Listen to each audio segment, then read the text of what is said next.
Shabbat Shalom.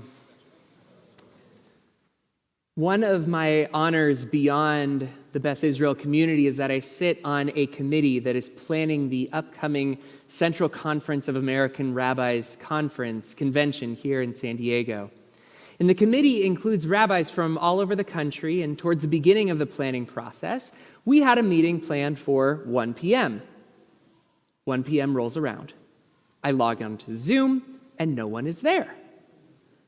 A few minutes after, no one else shows up, I decide to email the chair, and turns out the meeting was scheduled for 1 p.m. Eastern Time. The chair apologized for the misunderstanding, and now all of our meetings name the time zone for which it is mentioned. And although a minor inconvenience that maybe you've experienced as well, Rabbi Navarez pointed out that this is actually an example of implicit bias. Implicit bias to those living in Pacific time zone by East Coasters. The truth is we all have biases, unsupported assumptions we make about people or groups. Implicit biases, also commonly known as an unconscious bias, refers to various social stereotypes and judgments that people unknowingly assign to others based on a variety of factors, such as their age, socioeconomic status, weight, gender, race, sexual orientation, or ability.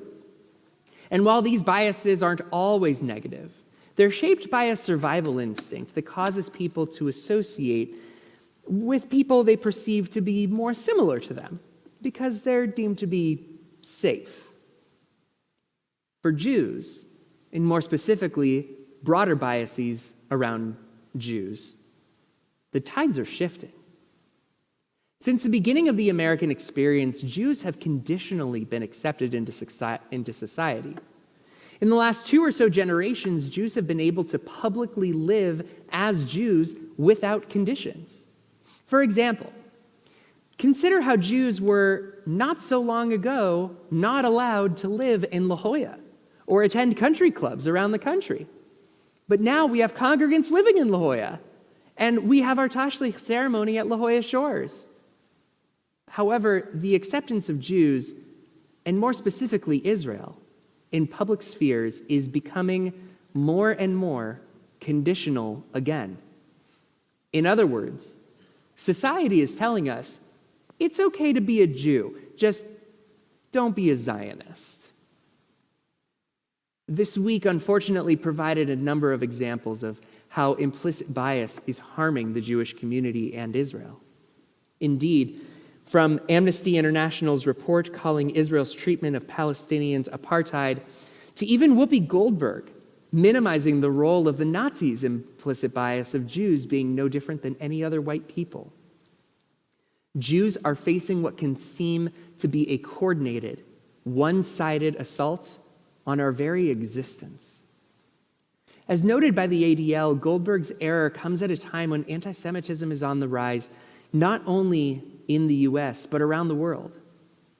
With yet another spate of disturbing anti-Semitic incidents in just the past few weeks, whether it be the recent neo-Nazi rally in Orlando, the white supremacist flyer drops around the country last weekend, the seemingly endless and baseless comparisons made to the Holocaust by pundits and politicians, and the terrifying hostage situation in Colleyville motivated by Islamist radicalism. And then there was Amnesty International's incredibly biased report on Israel's treatment of Palestinians. I read the 280-page report, and I can tell you, it is a perfect example of implicit bias.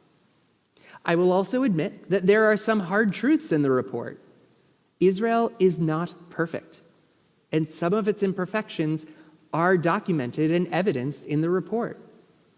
Yet this one-sided, one-dimensional indictment of Israel included no response, no context, no Israeli narrative. It frames Jews as oppressors, Palestinians as victims. It names that Palestinians launch rockets indiscriminately into Israel, but does not fault them for doing so. It names Hamas as de facto leaders of Gaza, but fails to note that Israel's own government in addition to Arab-Israeli equality of voting access, Israel's government is currently the first Jewish-Arab coalition, which includes leaders of the United Arab List Party, who recently said, quote, "The state of Israel was born as a Jewish state, and it will remain as one." It makes no mention that in Israel's Declaration of Independence, it calls for, quote, "ensuring complete equality of social and political rights to all its inhabitants, irrespective of religion, race, or sex, guaranteeing freedom of religion, conscience, language, education, and culture." Whereas Hamas's charter notes Jews were behind the French Revolution, the Communist Revolution, and most of the revolutions we heard and hear about here and there. With their money, they formed secret societies such as Freemasons, Rotary Clubs, and the Lions, and others in different parts of the world for the purpose of sabotaging societies and achieving Zionist interests, as well as delightful phrases such as, "There is a Jew behind me, come and kill him." The report's condemnation spans the entire Jewish community, not to mention Democratic and Republican members of Congress and administration officials, who also condemned the report. Yet the most clear evidence of Amnesty's implicit bias came in an interview with the Times of Israel. Lazer Berman asked, "You have these countries that are obviously much greater violators of human rights and have less regard for international law than Israel. The determination about China, you said, was because it wouldn't affect change." Middle East and North African Research and Advocacy Director Philip Luther's response, "I cannot tell you the strategic reasons in terms of the focus on Israeli apartheid. I can just give you generic terms." And there it is, a judgment placed harshly on the only Jewish nation, focused on them for unknown reasons. This is a bias that we can recognize, but Amnesty cannot articulate. It is this implicit bias that leads them to condemn Israel harsher than any other nation, hold Israel to a higher standard than any other nation, for no clear reason than the fact that Jews are treated differently than any other minority group. This is not new, and unfortunately, it is likely only to get worse. There's no penalty in today's society for having anti-Israel sentiments. The opposite, however, is true. If you support Israel, or even the Jewish community, it must be voiced tactically, and often quietly. So what can we do? The first step is to retake the narrative. As Yossi Klein Halevi noted in a recent webinar, when you engage in, "We're not committing genocide, Israel is not apartheid," you've already lost. Instead, focus on principled goals. We want peace in the region. We want a two-state solution. And just like everyone else, we want all to be able to live with appropriate rights.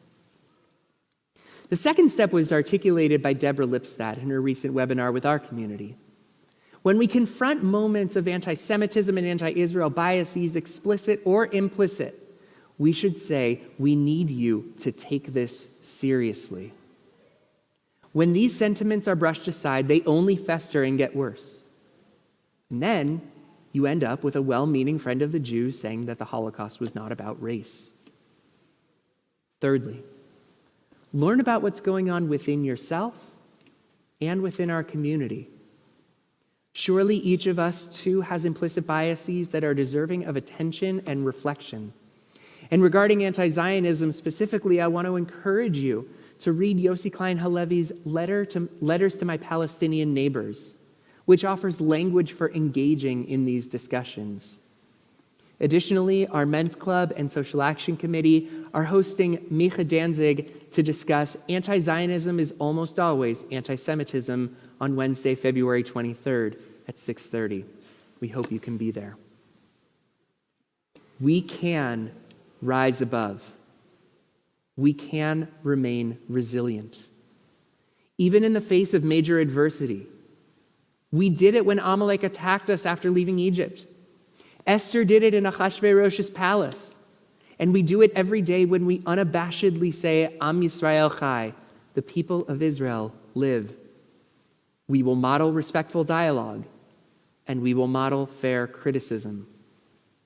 In the words of our sages and interpreted by our own Andy Mayer, B'makom she'en anashim hishadel lehiyot ish.